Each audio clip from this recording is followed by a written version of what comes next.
Welcome, fellow storm riders. You are officially a rider on the Hypnotic Storm. This is Chris Thompson, and welcome to session number 39 of Brain Software with Dr. Mike Mandel. He's gone alkaline. He'll be at the Black Sabbath concert in Toronto this week, and he's taking a break from backgammon. He is the center of the hypnotic world epicenter, the rider on the Hypnotic Storm. He is none other than Dr. Mike Mandel. Yes, here we are again, broadcasting live from our offices above the CN Tower, the tallest freestanding structure in Toronto. We are the riders on the Hypnotic Storm, which is raging worldwide. And why is it raging? Because we caused it, dropping hand grenades into the home bases of all those who pretend to the crown of hypnosis worldwide, unchallenged until we emerged on the scene.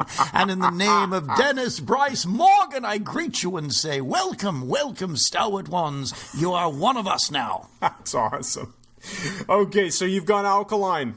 I've gone alkaline, buddy. I just now realized that vacation. this pork fat that I'm carrying around my stomach has to be purged, expunged, and extirpated from my very gut. And I realized, Chris, the problem is I'm just way too acidic. I've eaten too much crap, too much garbage, too much pizza, hot dogs, lots of spare ribs and stuff. I've got to go alkaline. And I started yesterday. I'm starting to feel pretty good.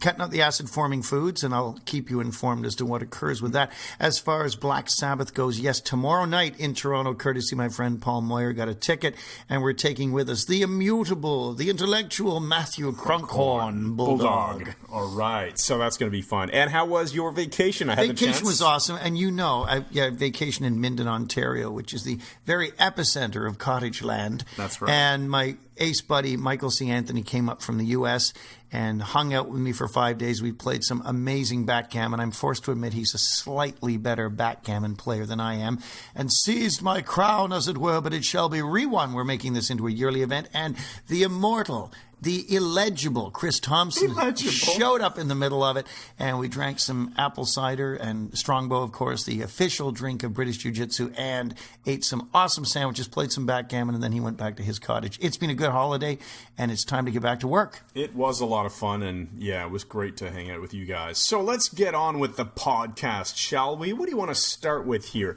Isn't the real issue that we've been doing these podcasts for quite a while now, and people are not necessarily getting as much value out of them anymore because they're getting so much humor that they're not learning. And what are you prepared to do to deal with that? I'm prepared to become way more serious, Chris, immediately.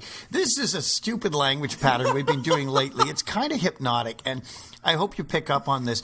Whenever someone tries to nail you in an argument about anything, you deflect, reframe the argument as something else, and then immediately accuse them of not doing enough about it and asking them what they're prepared to do to fix it. And it leaves people befuddled, shocked, stressed, and basically they stand there with their mouth open, gaping, just gaping in the gapery. I'm just so pleased that I made that up Chris on the came up spot. on the spot. It was beautiful. So let's say someone says something like, oh, you know, that's the problem with you. You're late for every one of these appointments we have. You always show up late, and they're really mad. And you say, yes, I'm late.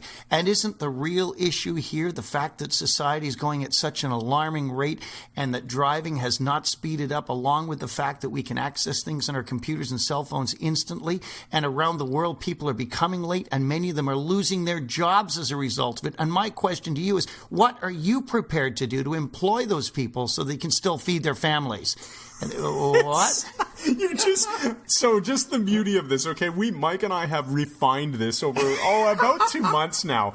The genesis of this is I was listening to a podcast from, I can't remember the guy's name. It was an NLP trainer who specialized in language patterns, and he taught one that was rather interesting. I didn't like the example too much. I found the example just far too stupid, I think, is the technical term. Well, like taking the conversation from one area to a completely polar opposite, like just other end of the spectrum, and he was purposefully giving you a radically crazy example. And he said, I admit this is a crazy example, so it's okay, right? No, he didn't actually say that. But I told you about it that night, and I said, you know, this pattern is crazy, and we started using it in completely nonsensical ways and taking a conversation and shifting it to, like, you know, somewhere that just made no sense. But then you started throwing in the fine point. And what are you prepared to do to whatever it is that you...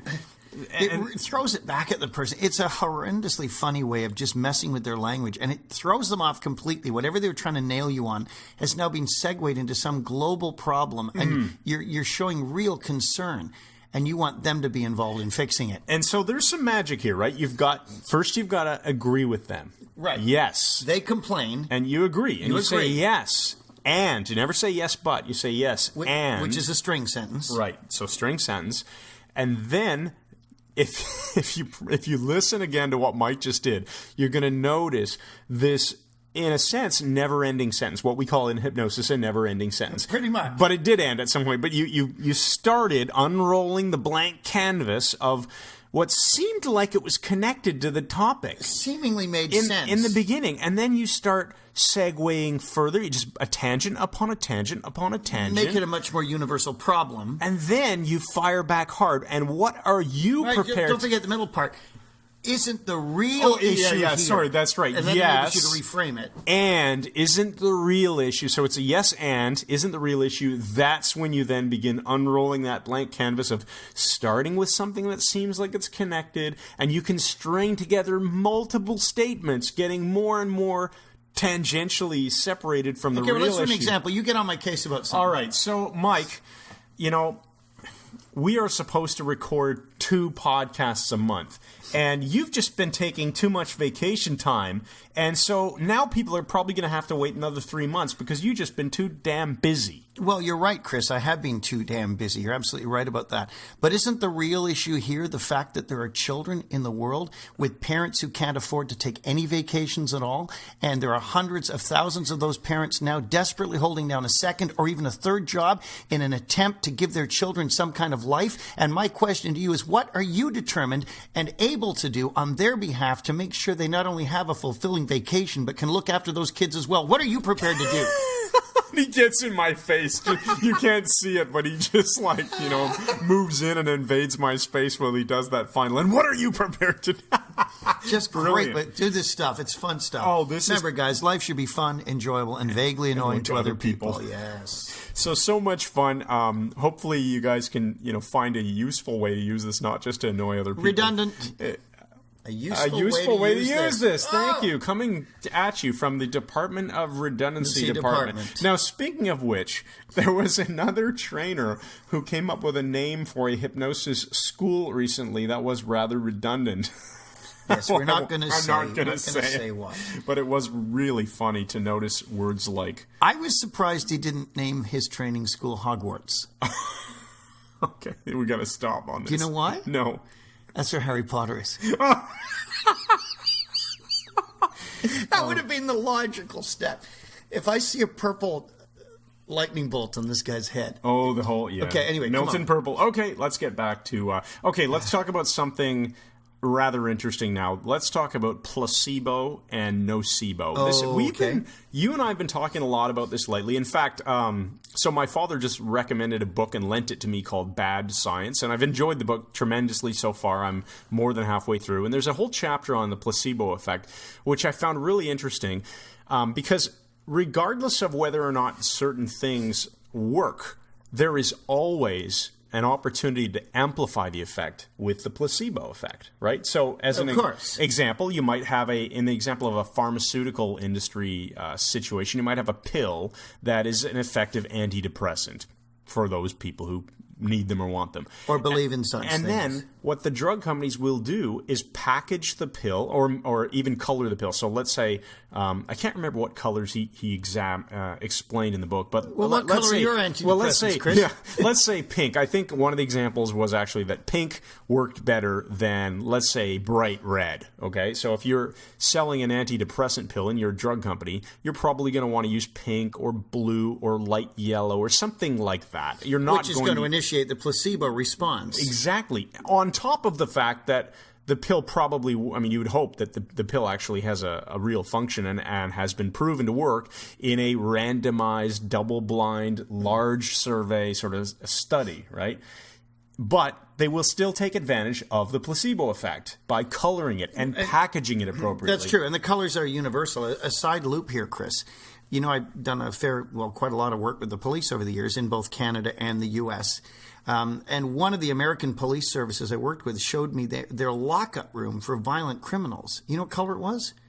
What? Pepto-Bismol pink. Oh, no kidding. They found it has more of a calming effect than green did, which was kind of interesting. Isn't that interesting? So there maybe they just calm down because they just got to get out of that room. It's driving them nuts. Get me out of this pink stuff. So I want to relate this back to hypnosis because we talk a lot about hypnosis and NLP and personal power and improvement and all these wonderful things. And a lot of nonsense as well, but we admit it, so it's okay. Now, so a color like, let's say pink, that's a great example. Pepto-Bismol, very calming, very soothing.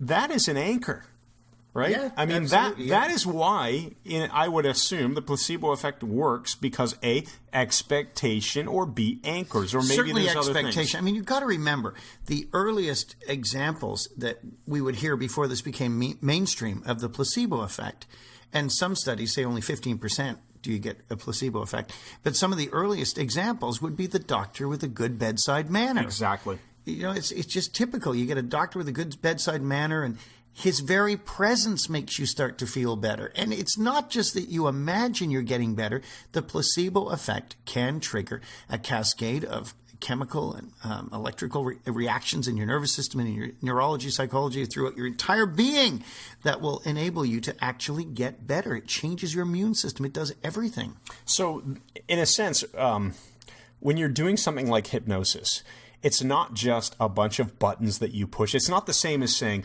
oh, here, take these 2 Advils and your headache will go away. You can't just apply hypnosis. Edit out the brand name. You can't just apply hypnosis like it's something that you just do in a mechanical way, exactly the same thing every single time. Hypnosis is a relationship. It's a psychodynamic relationship with another person or group of people. And even if it was something mechanical that you do the exact same thing every single time, you would still want to amplify your results by setting expectations, building rapport, and all the foundation has to be there still. In a sense, you always want to take advantage of whatever it is that is going to cause that placebo effect while you do good work.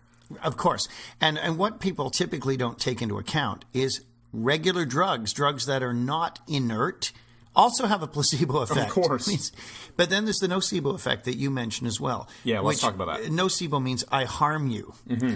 And nocebo effect is the belief that something is negative or dangerous or bad can have the obverse effect of a placebo effect. So if someone believes they've taken in a poison that is actually an innocuous substance, they will take on the symptomology of the poison. They can get vomiting and cramps and all sorts of things. The same thing happens in reverse. Of course, the obvious question is, how do you do a double-blind study with a nocebo effect? You can't do it ethically because you can't issue one group of people an innocuous substance that you think is going to kill you and the other group of people, hydrogen cyanide or something. And it's unethical to do that. Yeah, or I guess the 2 inert substances, one group thinking it's doing nothing, another group being told that it's going to harm them. But that's still unethical because you're going to induce the nocebo effect and harm them, even though you've only given them an inert substance. Right, and then you can look at it the other way. Do you give the inert substance to everybody? If you're doing it in the sense of a real placebo effect,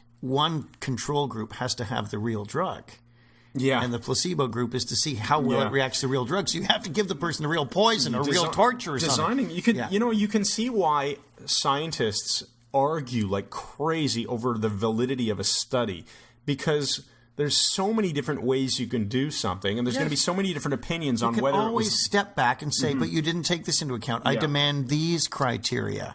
And it's, why is it that they can perfectly fake a moon landing, but they can't design a good nocebo effect? Or they can't design a perfectly randomized double-blind study. Or a good bagel, for that matter, a good bagel. So this comes back to one of the points that I've brought up with you many times is it isn't really going to be that easy to so-called test hypnosis in a large group, right? Because the way scientists tend to come at these problems is we'll do the exact same thing to group A and we'll, measure, whatever. Well, yeah, that kind of testing has never worked because typically they would test hypnotic susceptibility this way. Yeah. And they play a record, like, a vinyl record to a huge group and see which people fell into trance when they listened to it.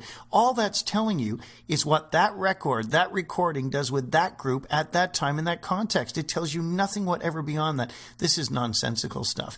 These, again, are the academics who are educated beyond their own intelligence. I love that line. That's wonderful. And I can say it because I can beat him in the octagon. So let's just wrap up on this subject with the nocebo. So you teach people how to avoid using certain words or saying things like using painted words. I mean, something that's going to bring an emotionally charged reaction. You wouldn't want to fire anchors that are negative in someone if you're trying to help them. Just like you wouldn't want to accidentally bring help on someone if you're trying to harm them. Bring on the nocebo effect. Right, I mean, right. I'm trying to tie back to the idea that, I am tying this back to the idea that. I'm just anchoring your confusion. Yes, here. you are. Oh, you bugger. The placebo effect is going to be useful to help people, and the nocebo effect, you do not want to screw people up by accident, right? So it's the same. Are you implying by that, Chris, that you should be screwing people up on purpose? No.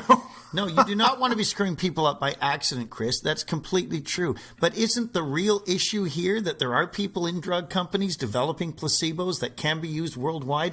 And the issue is that they're going to be charging too much money, and will they next be giving out new extra strength placebo with twice as much inactive ingredient? And what are you prepared to do for the people who can't afford to buy placebos? That's my question. Well, I think I am prepared to ask you if it isn't also true that the real issue here is the fact that these placebo pills are being colored in all sorts of different ways, and they are injecting dyes that are not healthy for people, and so the placebo effect is really compounded by the hyperactivity, by the dye coloring that's going into these pills, and they don't really know what that's going to do to people in the long term, do they? And what are you prepared to do about that? And yet, even though they're going to continue doing this, we're both going to still continue arguing this point, are we not? Yeah, that was too much fun, Mike. Okay. All right, so there you go. Hopefully that's some actual content and humor all in one. Doubting that one. But next. Oh, I want to talk about this one. The stories that people tell themselves. So we talk about trance, and people put them, you put yourself in a trance, and I'm just showing you how to do it during hypnosis, etc. Well, when people have something happen to them, they tell themselves a story about what's happened, and they believe that story to be true. And then they'll continue to tell it to themselves and others. Let's say they're really pissed off about it, and they want to tell you about it, they're going to act as if it's totally true. And so here's a situation that happened to me. I think this was about 2 or 3 months ago, and I've saved this one to talk about at the appropriate time, which I think is now. So my product, Talking to Toddlers, which is an audio product for parents. Commercial. TalkingToToddlers.com, right? Fantastic product, life-changing for so many people. It is. I just read, Mike, a wonderful testimonial email that I got from Afonso in Brazil. Thank you. If you happen to listen to this, I'm gonna email him and tell him about our podcast, just so he can listen to me thanking him in person. Anyway, really cool product that helps a lot of people. But it is packaged as a zip file because it's 12 different audio files, and the best way to deliver that to people is to give them a zip file, which is essentially like computer speak for putting all the files in a suitcase and then just giving them the suitcase. And when they get that on their computer, they open the suitcase or unzip it, and then they have all the MP3 files. So those of you who are technical, you already know what this means. Those of you who are not technical, hopefully that helped you understand it. So thank you. Because some people's Windows machines would not have the ability, or at least they didn't know it had the ability to unzip, I would get a lot of support emails in the first few years on, well, how do I open this file? It won't work, it's corrupt, or whatever it was. And so they didn't know that there was free ways to unzip a file. For example, most Windows computers, there actually is a method, but there'd be this WinZip program that it would try to get you to buy. And it would be like, people would get this thing and say, well, wait a second, I just paid money for this program, and now I have to buy a WinZip? And like, no, you don't have to. So I built into my email that went out to customers this instruction that said, you can use 7-Zip, which is a free program, and this and that. People don't always listen to that. Anyway, this woman, she missed the email about you can use 7-Zip if you're having a hard time unzipping, it's free. And she sent me this horrendously mean email, like accusing me of fraud, and you're trying to rip people off because, I just spent good money on this program, and now I'm being told that I have to buy yet another program to unlock what you've sold me. And she was furious until I just sent her back, very calm, simple email explaining to her that, look, you may have missed this paragraph here, and then I did a screen capture for her on my computer, showed her exactly how you can unzip this program.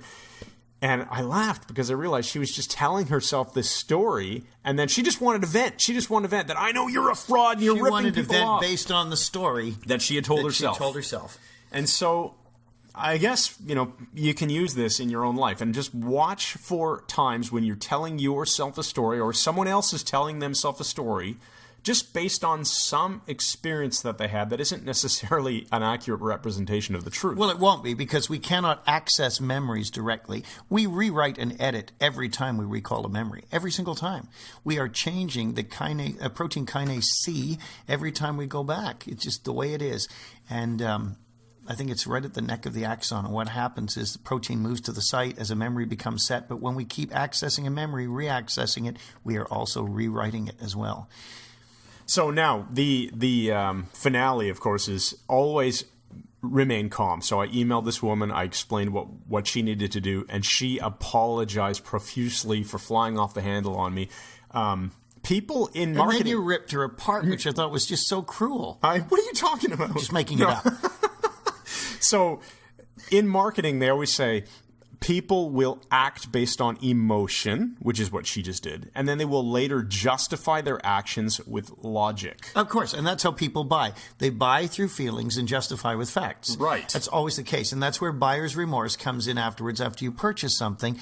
Then there's the sensation of, I start to reevaluate, analytically think of it. See, when you are in an emotional state, your prefrontal cortex does not work quite as well, no matter what the emotion is. Human Givens theory actually shows quite well that this makes you stupider. When you're being highly emotional, you are stupider. So it's to a salesman's or saleswoman's advantage to get you emotionally engaged, and then afterward you will reevaluate everything, and by then they are hoping it's outside the window when you could have taken the product or service back. So can you take a wild guess, Mike, as to what buying decision I might be being emotional about that I will then later justify with logic? Think big ticket items. Yeah, you're going to go out and buy a Tesla. I know, right away. I totally want to buy a Tesla Model S. He talks about it every day. And then you know what I'm going to do? I'm going to say, well, Mike, it only costs me $8 in electricity to charge the battery instead of $50 in gas. And it's irrelevant the fact that, this car will cost something like $90,000. It's going to cost $90,000. I think you just dropped a name there, Chris. Here, let me pick it up for you, Tesla.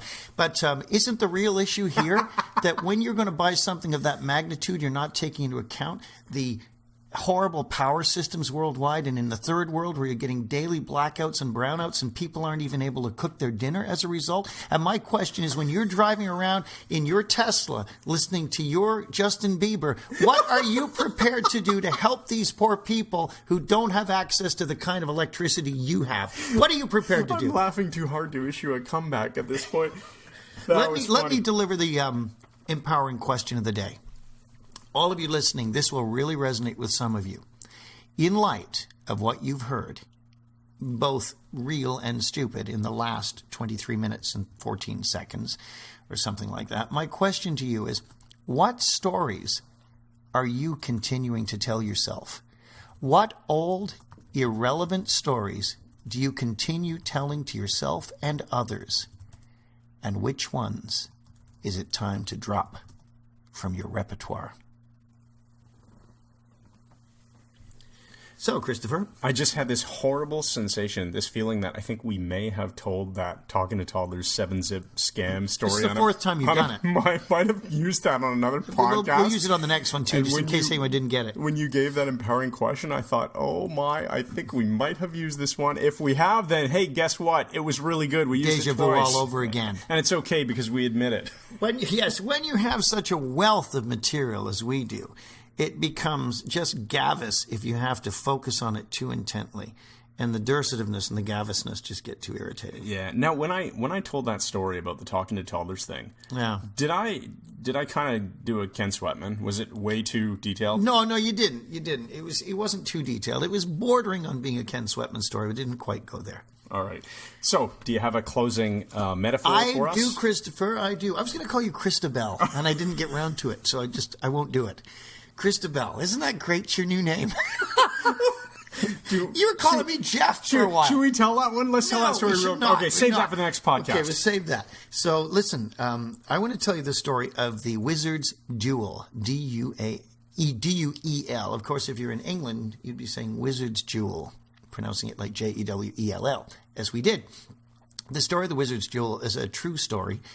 It happened to me when I was in Cubs. So when I was in Cubs, I believe I was 9 years old at the time. You know, Wolf Cubs, created by Baden-Powell, loosely based on the Jungle Book by Kipling and Mowgli and Akela and Bagheera and all this stuff, and doing the Grand Howl and getting badges and all these things. It was a very nice organization. It was Friday night, and I would go to Cubs, and then I would come home and watch International Showtime with Don Amici, which was a circus program. Very wonderful. Well, the interesting thing was, back in those days, 50-odd years ago, you didn't have a lot of friends. You stayed in the same neighborhood, people didn't move around as much, and consequently, you had to have a best friend. You had to. It was just de rigueur. You had a best friend, and your best friend was only your best friend. And I was hanging around with this cool kid by the name of Ken Hunter, and I haven't seen him in 40, 50 years, but a great kid, and we had an absolute blast playing Hercules and fighting with swords and stuff like that. Well, Ken Hunter met this new guy from around the block. His name was Paul. I can't remember his surname, but I do remember what he looked like. He was a taller kid than us and about a year older, dark hair, good posture, strapping young lad, and he wanted Ken Hunter to be his best friend. So, what do? Ken Hunter can't be best friends with two guys. It's just not done. You got to have your pal, right? Your best friend you hang out with all the time, watch scary movies and all this stuff. So, we were trying to figure out how to solve this dilemma. And Paul came up with the idea. He said, what we need to do is have a wizard's duel. And I knew exactly what it was going to be. See, a wizard's duel is a very interesting thing. You duel in the realm of magic. Not really, because kids don't have magical abilities, but you do it like this. He said, I will see what kind of advantage or product or toy I can offer Ken. And then you see if you can top it. And I'll see if I can top what you top. And whoever can do the best thing for their best friend, he'll be their best friend instead. Sounded really interesting. He said, you go first. And the wizard's duel began. And I said, Ken, if you're my best friend when we're Cubs and hanging out all summer, I will permit you to borrow the wonderful wooden fort my dad made for me and hand-painted with all the toy soldiers that go in it. I knew he coveted this thing. He said, oh, that's cool. See, Ken liked the wizard's duel because he was being offered a bunch of stuff. And so Paul came back with, well, Ken, I know you're interested in airplanes. I have 2 balsa wood gliders that you can throw around. One of them is the deluxe model. It has a propeller and a rubber band, and you can wind it up and throw it, and these things do loop-the-loop and so on. And we love those things. And I was envious of Paul, and Ken was quite taken with this, and Paul was now winning the wizard's duel.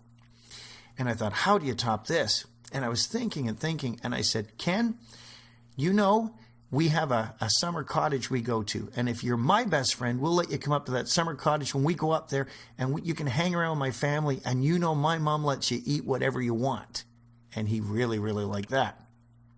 And Paul came back with something stronger. He said, Ken, if you're my best friend, he said, my dad has his own Cessna, his own plane. He's a private pilot, and he has a plane up at Buttonville Airport, north of Toronto. And if you're my best friend, he will take you for a ride in the plane.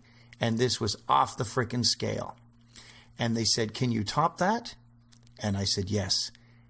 And I won the wizard's duel. And the way I won it was I turned to Ken and said, if I'm your best friend, I will teach you the secret of always winning a wizard's duel. Thanks, everybody, for tuning in to podcast number 39 of Brain Software with Dr. Mike Mandel. We're thrilled to have you riding on the hypnotic storm along with us. And make sure to head on over to iTunes and leave a rating for the show. We always love getting more actual written reviews as well as ratings. And visit MikeMandelHypnosis.com and then sign up for the email list. What you'll do there is you'll get access to a whole bunch of awesome stuff. So MikeMandelHypnosis.com. And if you're interested in our online hypnosis training, which has been going exceptionally well, we didn't really talk about it on this podcast much, but we've been getting incredible comments from people. Students all around the world. That's right. MikeMandelHypnosis.com/academy will get you there. See you next time. And so, anyway, it was a normal afternoon, but it went weird. I saw there was a bit of rain out there, and I looked out the window Thought, gotta drive to the store anyway. I opened the door, turned around, locked it behind me, walked over to the truck, opened the truck, got in, shut the door, put the key in the ignition, started the key. The engine was running. I started driving out of the camp. Just hit a bump on the road and bang! I went, what's that? Stopped the truck, listened for a minute, didn't hear anything else, started driving again. Part way up the road toward the train tracks. Turned on the windshield wipers. They were swishing back and forth. Hit the train tracks. All of a sudden, bang again. I went, put the truck in park, got out, shut the door behind me, walked over and looked, just hit a speed bump, and then hit the train tracks. Couldn't figure out where the sound was coming from. Opened the door, got back in, put my seatbelt on, shut the door, put it back in drive, started driving. About 80 feet more, touched a little speed bump they have outside the camp, and bang! I thought, put the truck in park, turned the windshield wipers off, watched them stop, got out the door, looked in the bed of the truck, and there was a toolbox there that had been banging up and down. Please stop before one of us dies.